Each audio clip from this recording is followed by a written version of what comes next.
Well, hello there, and welcome to Senior Musicians Unite. That's right, that's my new channel name, guys. Senior Musicians Unite, right? This is Henry Clark's channel. I try to show you guys how to get that a little bit more out of Band in the Box. But this time, and of course, I'm always on production techniques, but this time, because of the fact that I have so many tutorials out there, and as Band in the Box has progressed throughout the years, then I thought I'd put together a list of what I consider to be 8 really, really good tutorials for you, starting from the beginning and starting to use some of the intermediate features of the program. Now, of course, it's no way we're going to cover all of them. That's for sure. And because of the fact that so many of you have so many different versions of it, I mean, some people are doing 2017, some people are doing 2020. Some people doing 2023. I even had a guy that wrote me a question where he had it on floppy disk. I mean, that's like way too back for me. But anyway, so again, I've got what I consider to be my top 8 tutorials to help you get more out of the product. And again, I have other tutorials about loops and stuff like that. But the first one, of course, is the Back to the Basics tutorial, right? That's for brand new users, just got the product, open up the box, saw that crazy console, and figure out where do I go from here, right? So that's for you guys that are dealing with that, right? And it kind of takes you through, buttons you need, buttons you don't need, right? Just in really getting started. Again, this is whether you know how to read music or not, it doesn't matter, but this is just to show you how to get started. And again, all of my tutorials, of course, are also my way and my opinion on doing things. Doesn't make them right, doesn't make them wrong. This is just how I choose to give you this information, right?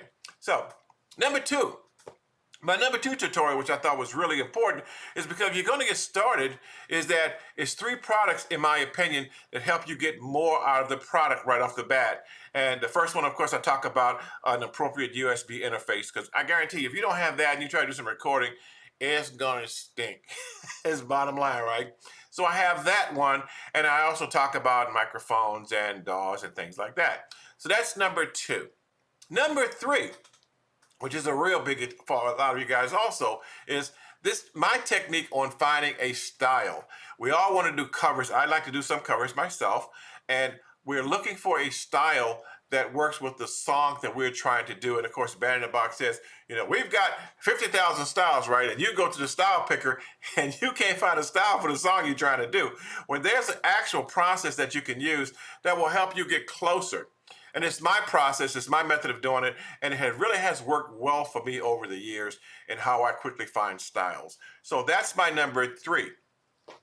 My number 4, which I kind of posted it again, maybe a couple of weeks ago, was 4 tips for arranging in Band in the Box. And I talk about creating shots or chops, whatever you want to call them, right? I talk about how you use varying drum patterns for emphasis. I talk about bringing in certain instruments and taking them out. I talk about adding color to your overall composition and things that can make a big difference in your overall sound. So that's my 4 tips for arrangement. That's number 4. Number 5, which I think is the greatest thing that they did since they had the product out, is utility tracks. I don't think it came into play until 2020. But the utility tracks are 16 additional tracks that you can use in creating your compositions. I never was comfortable with using just the standard 6 or 7. I forgot exactly what the count is, right? So when they came up with utility tracks, well, I could add extra instruments into my overall composition. I thought it was a fantastic thing. And also, I also talk about how I take those tracks and how I export those tracks over into my DAW for further, I'll just say, further schmoozing, further cutting, further editing, further making the arrangement stand out. But I thought that the inclusion of the utility tracks was probably one of the most important things for me in the development and the advancement of the overall product. So again, that's a good one for you. Number 6 is creating effective solos. Notice I said effective solos, right? And the reason why I say that is because I think in 2022, maybe they came up with multi-riffs. Could have been 2021.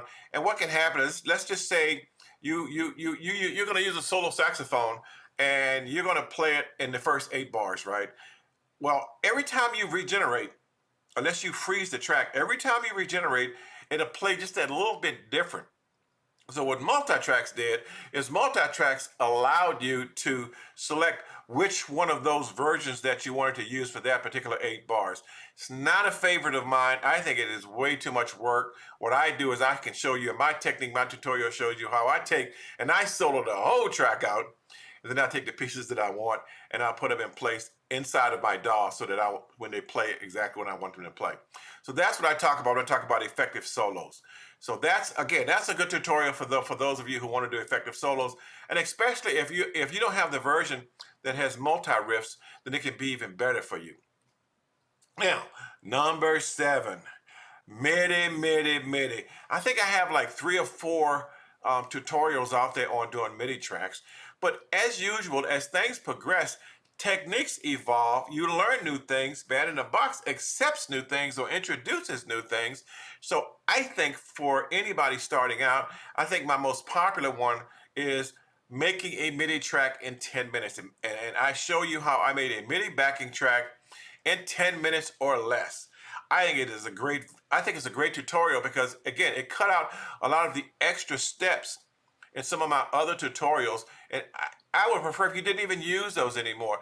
I think you should be better off if you're just using making a MIDI song in under 10 minutes as your base for figuring out how to bring MIDI tracks over into the console and how you can massage them and shape them in the whole 9 yards. So again, that's my recommendation because again, things have evolved and I think that that's a better tutorial than some of my other tutorials on MIDI. Number 8. I see a lot of stuff about the DAW plugin. Here's my take. I do not use the DAW plugin as a standalone plugin. I find it to be, and this is my opinion, and maybe it's because I don't use it enough or I haven't dug deep into it, so I find it a bit problematic. But what I do is I use it a lot in transferring my tracks over into my DAW. That's why I use my DAW plugin. And in this tutorial, I show you how I actually use the DAW plugin in transferring my tracks over into my DAW, how fast it is, how it names the tracks, how it sets up the folders.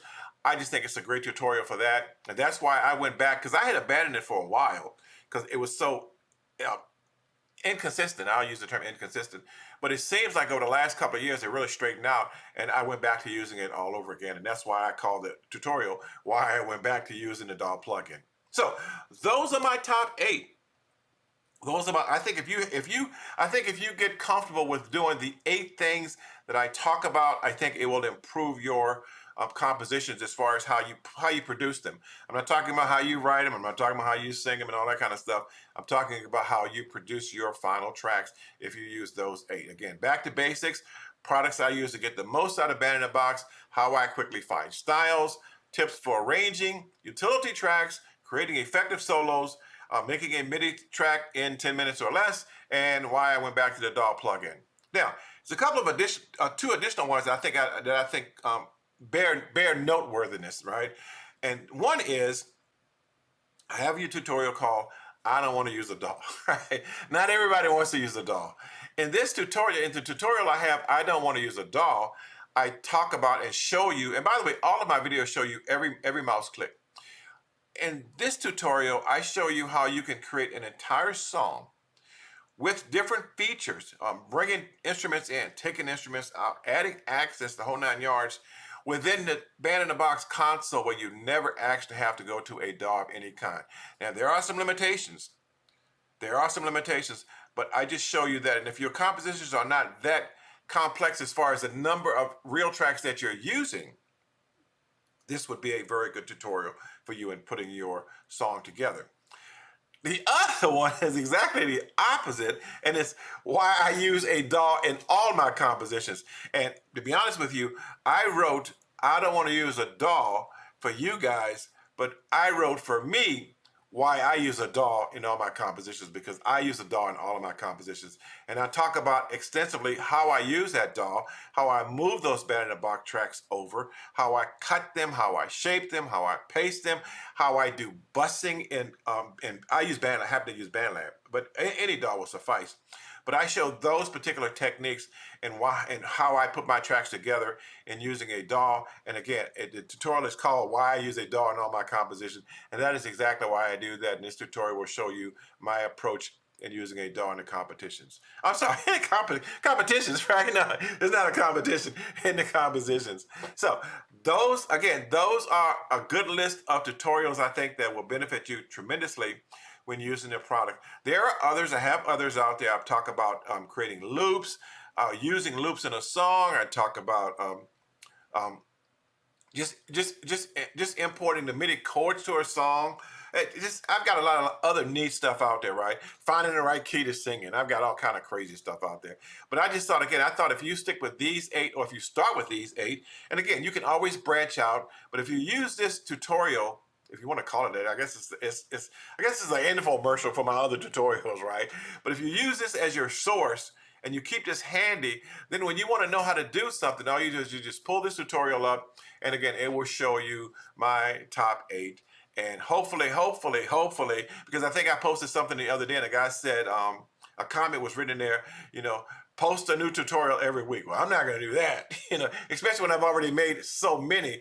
And honestly, the features have not changed that much. They've improved on them some, but the features really have not changed a lot since, I would say, since 2018. They really haven't changed very much. Um, and honestly, that's why I haven't done anything with 2023. I didn't find anything in 2023, and this is me again. I didn't find anything in 2023 compelling enough for me to sit down and create an entire tutorial, because these things do take time. So again, hopefully this will work for you guys. Hopefully this helps you out. Comments always welcome. If you think I didn't put something on the list, then let me know, and I will see you guys next time. And always remember, senior musicians, guys like us, senior musicians unite. I'll see you guys later. Okay, bye.